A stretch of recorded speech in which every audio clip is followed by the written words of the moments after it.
ஓம் ஸ்ரீ குருபியோ நமக. ஓம் ஸ்ரீ மகா பெரியவா சரணம்.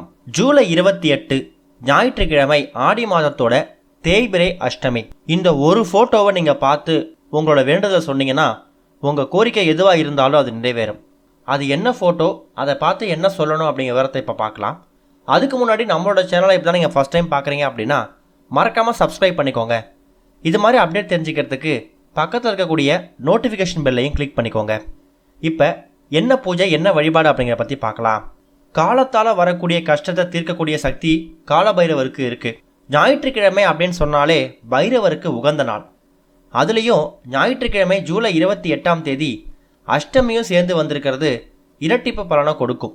ஜூலை 28 ஆடி மாத ஞாயிற்றுக்கிழமையில் ஆடி தேய்பிரை அஷ்டமி அன்னைக்கு எல்லா கோவில்கள்லையும் பைரவருக்கு சிறப்பு அபிஷேக ஆராதனை பூஜைகள் நடக்கும். அதில் கலந்துக்கிட்டு பைரவ தரிசனம் செஞ்சாலே உங்கள் கஷ்டத்தில் பாதி முடிஞ்சிடும். காலமும் நேரமும் உங்களுக்கு நல்ல மாற்றங்களை கொடுக்கும். காலபைரவர் வழிபாட்டில் இப்போ சொல்லக்கூடிய முறையையும் நீங்கள் பின்பற்றீங்கன்னா ராஜ வாழ்க்கை பெற முடியும். கடன் சுமையிலிருந்து விடுபடலாம். நாளைய தினம் கஷ்டம் தீர்க்க நீங்கள் செய்ய வேண்டிய, நீங்கள் பார்க்க வேண்டிய ஒரு அற்புதமான விஷயத்தை பற்றி இப்போ பார்க்க போகிறோம். காலபைரவர் ஒரு காவல் தெய்வம். அவர் நம்ம வீட்டு நிலைவாசலில் வந்து காவல் தெய்வமாக நின்றுட்டா நம்ம குடும்பத்தை அவர் பத்திரமா பார்த்துப்பாரு. நம்ம வீட்டுக்குள்ளே எந்த விதமான கெட்ட சக்தியையும் தேவையில்லாத விஷயங்களையும் நுழைய விட மாட்டார். தொழிலை நஷ்டம் அடைஞ்சவங்க, எதிரிகள் சூழ்ச்சியால் சிக்கிறவங்க, ஏவல் பில்லி சூனியத்தால் பாதிக்கப்பட்டவங்க, குடும்பத்தில் நிம்மதியே இல்லாமல் தவிச்சிட்டு இருக்கவங்க எல்லாருக்குமே இப்போ சொல்லக்கூடிய இந்த ஒரு பரிகாரம் ரொம்பவே கை கொடுக்கும். ஒரு சில பேருக்கு சனி தோஷத்தால் பல விஷயங்கள் வாட்டி வதைக்கப்படும். அப்படிப்பட்டவங்களும் காலபைரவரை வணங்கலாம். ஏன்னா அந்த சனி பகவானுக்கே இந்த காலபைரவர் தான் குரு.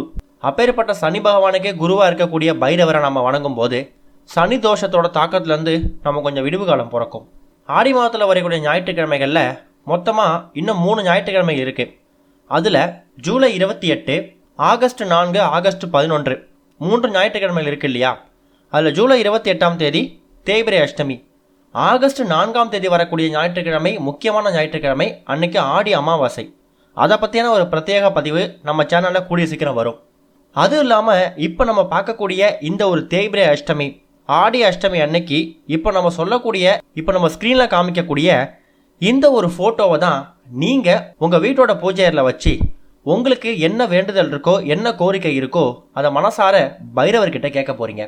ஒரு சில பேருக்கு பைரவரை வந்து வணங்கலாமா, பார்க்குறதுக்கு ரொம்ப உக்கிரமாக காட்சி அளிக்கிறாரே, ரொம்ப உக்கிரமாக இருப்பாரோ, நமக்கு ஒத்துக்குமா அப்படிங்கிற ஒரு கேள்வி வரும். பார்க்குறதுக்கு தான் ரொம்ப உக்கிரமாக அசுரர்களை வதம் பண்ணுறதுக்காக வந்தார். ஆனால் கோவிலில் இருக்கக்கூடிய, அதுவும் குறிப்பாக உங்கள் வீடு பார்த்துருக்கூடிய சிவாலயத்துக்கு போயிட்டு அங்கே இருக்கக்கூடிய பைரவரை பாருங்கள். பார்க்குறதுக்கு ரொம்ப சாந்தமாக இருப்பார், குழந்த மாதிரி இருப்பார். அவர்கிட்ட உங்களோட கஷ்டத்தெல்லாம் சொல்லுங்கள்.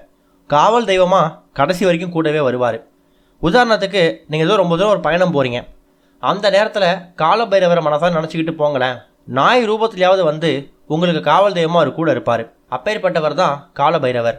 அவரை வணங்கிட்டு நம்ம எந்த ஒரு பயணத்தை ஆரம்பித்தாலும் சரி, இல்லை ஒரு இடத்துக்கு போகிறோம், அங்கே எதிரிகள் தொல்லையாக இருக்குது, எனக்கு எதாவது நடந்துடும், என்ற எதிரிகள் எதாவது பண்ணிடுவாங்க அப்படின்னு பயம் இருக்கிறவங்களும் தாராளமாக காலபைரவரை வணங்கிட்டு போங்க. அது போக இப்போ நம்ம சொல்லக்கூடிய இந்த ஒரு ஃபோட்டோவை நீங்கள் உங்கள் வீட்டோட பூஜையில் வச்சு பூஜை பண்ணிவிட்டு அதை ஒரு முறை பார்த்து உங்கள் கோரிக்கையை சொல்லுங்கள். அது என்ன ஃபோட்டோ அப்படின்னா, இப்போ நீங்கள் ஸ்க்ரீனில் பார்க்குறது, இப்போ நாங்கள் ரெடி பண்ணிகிட்டு இருக்கக்கூடியது என்னென்னு கேட்டிங்கன்னா காலபைரவரோட எந்திரம். இது நார்மலாகவே இன்டர்நெட்டில் கிடைக்கும்.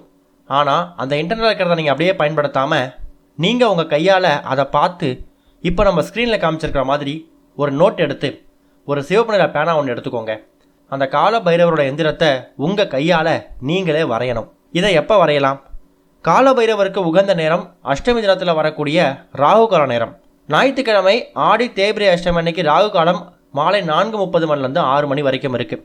இந்த நேரத்தில் நீங்கள் சிவன் கோவிலில் இருக்கக்கூடிய பைரவ சன்னதியில் உட்காந்து எழுதினாலும் சரி, இல்லையா உங்கள் வீட்டிலையே கோவிலுக்கு போகிறதுக்கு சந்தர்ப்பம் இல்லாதவங்க வீட்டோட பூஜையில் விளக்கேற்றி வச்சுட்டு சிவபெருமான மனசார நினச்சிட்டு இப்போ நம்ம சொல்லியிருக்கக்கூடிய, காமிச்சிருக்கக்கூடிய இந்த ஒரு காலபைரவர் எந்திரத்தை நீங்கள் ஒரு பேனாவும் ஒரு பேப்பரும் எடுத்து கையால் வரைஞ்சிக்கோங்க. இன்டர்நெட்டில் கூகுளில் காலபைரவர் எந்திரம்னு போட்டிங்கன்னா நிறைய வரும். அந்த ஒரு எந்திரத்தை உங்கள் கையால் நீங்கள் வரையணும். அதை இருக்கிறத அப்படியே பார்த்து உங்கள் கோரிக்கையை சொல்லாமல் உங்கள் கையால் மனசார பைரவரை வேண்டிக்கிட்டு இந்த ஒரு எந்திர சக்கரத்தை நீங்களே வரைஞ்சி அதில் உங்கள் கோரிக்கையை சொல்கிறது தான் அதுக்கான பவரே வரும்.